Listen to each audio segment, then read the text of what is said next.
O homem não foi feito para morrer, e sim para ter uma vida gloriosa de comunhão com seu Pai Celeste. Assim que surgiu o pecado pela desobediência de nossos primeiros pais, este mundo passou a ser propriedade do inimigo de Deus. A Bíblia nos diz em Eclesiastes 12:7, o que acontece com a pessoa quando morre, e o pó volte à terra como o era, e o espírito volte a Deus que o deu. Que espírito é esse que retorna para Deus? Ficou curioso?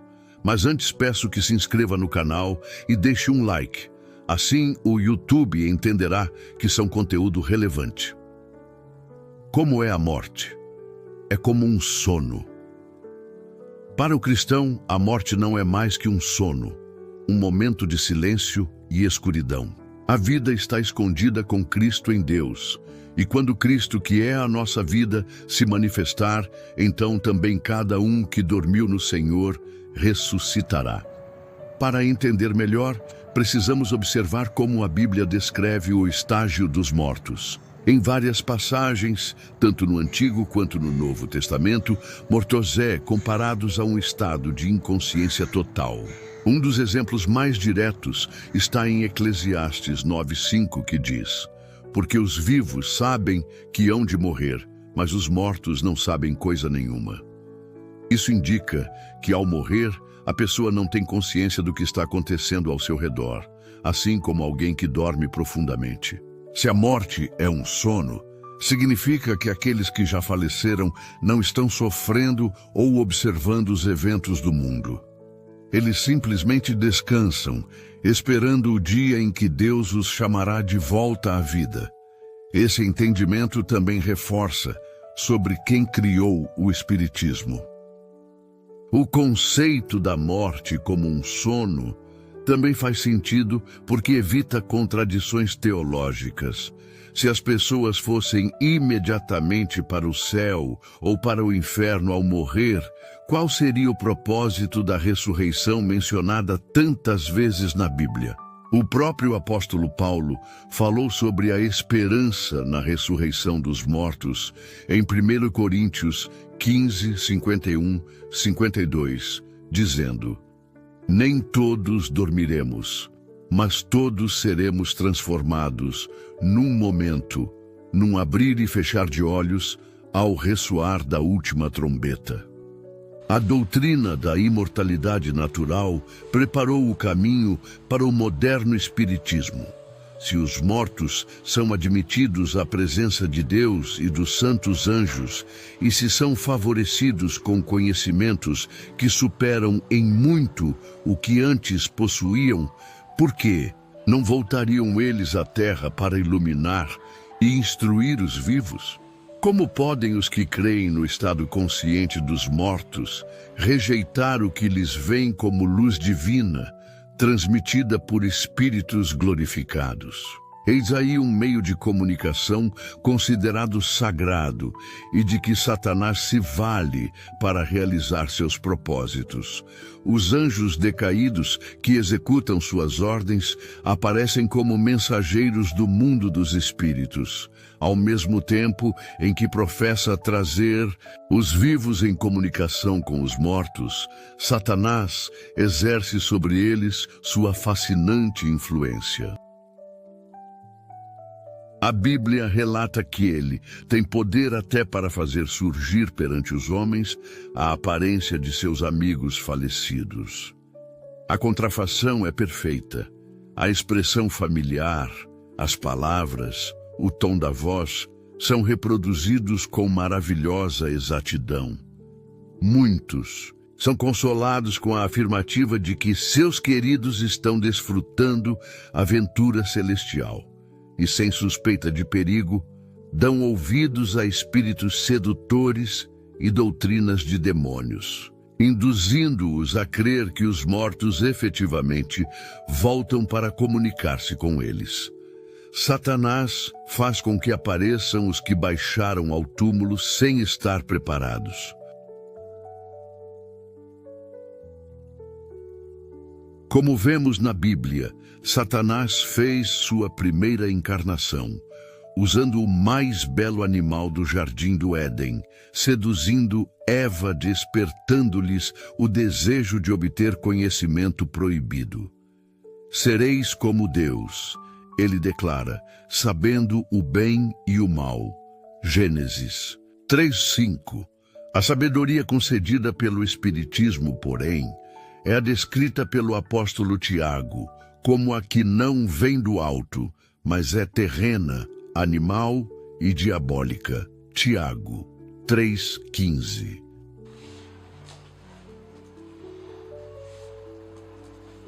Mas ninguém precisa ser enganado pelas mentirosas pretensões do Espiritismo. Deus deu ao mundo luz suficiente para habilitá-lo a descobrir a cilada. Se não existisse outra evidência, aos cristãos devia bastar que os espíritas não fazem diferença entre a justiça e o pecado, entre os mais nobres e puros apóstolos de Cristo e os mais corruptos dos servos de Satanás, representando os mais vis dos homens como se estivessem no céu, altamente exaltados. Satanás virtualmente diz ao mundo: não importa quão ímpios sejais, não importa que creiais ou não em Deus e na Bíblia, vivei como vos agradar, o céu será o vosso lar.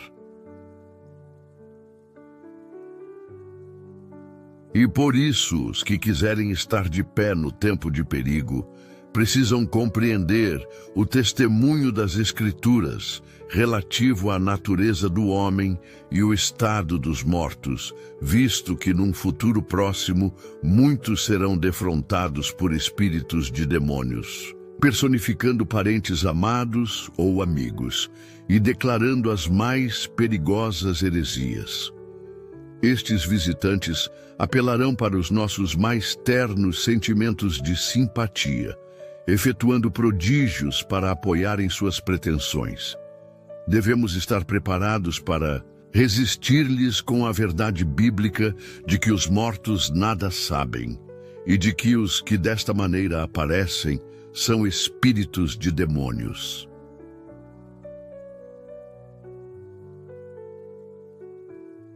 Diante de todas as evidências bíblicas, podemos concluir que a morte não é um fim definitivo, mas um estado de sono profundo até o momento da ressurreição. Esse entendimento nos livra do medo e das incertezas sobre o que acontece depois da morte, pois sabemos que aqueles que partiram estão simplesmente descansando, aguardando o chamado de Deus. A comparação da morte com o sono nos mostra o imenso amor de Deus, pois revela que Ele não deseja que ninguém sofra após a vida, mas sim que todos tenham a esperança de um despertar glorioso. Assim como alguém que dorme e desperta em um novo dia, os mortos um dia abrirão os olhos para a eternidade.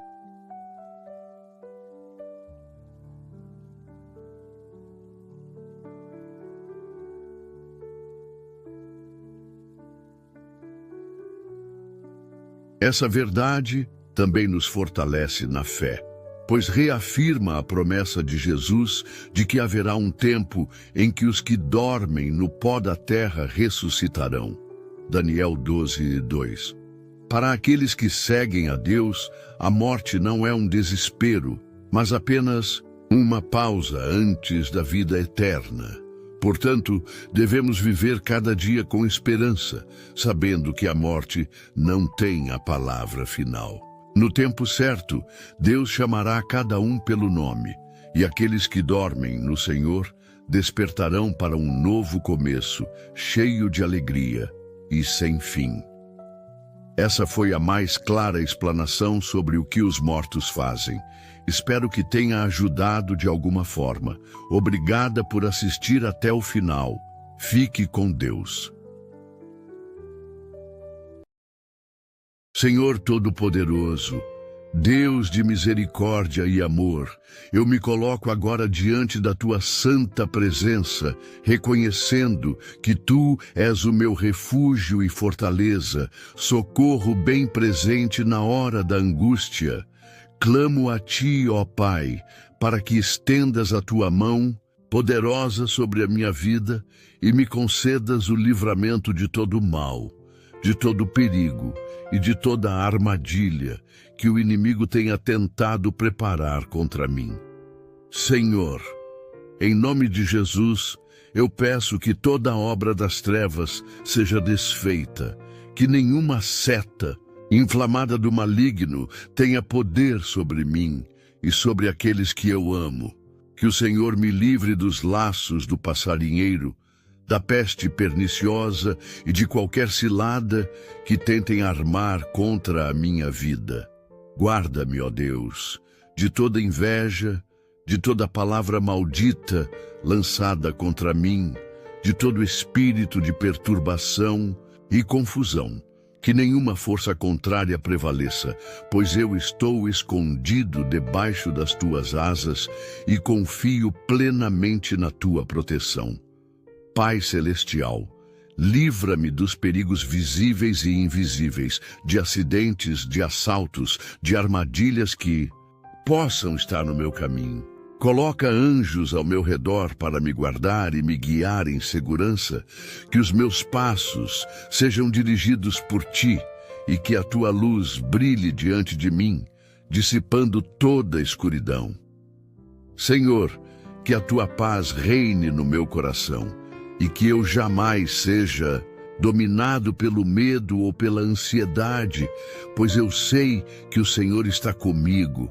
Em nome de Jesus, eu declaro que sou protegido, sou guardado e que nenhum mal me sucederá, porque confio em ti.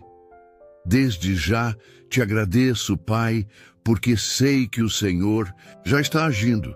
Eu creio no teu poder e descanso na tua fidelidade. Em nome de Jesus, eu oro e te louvo. Amém.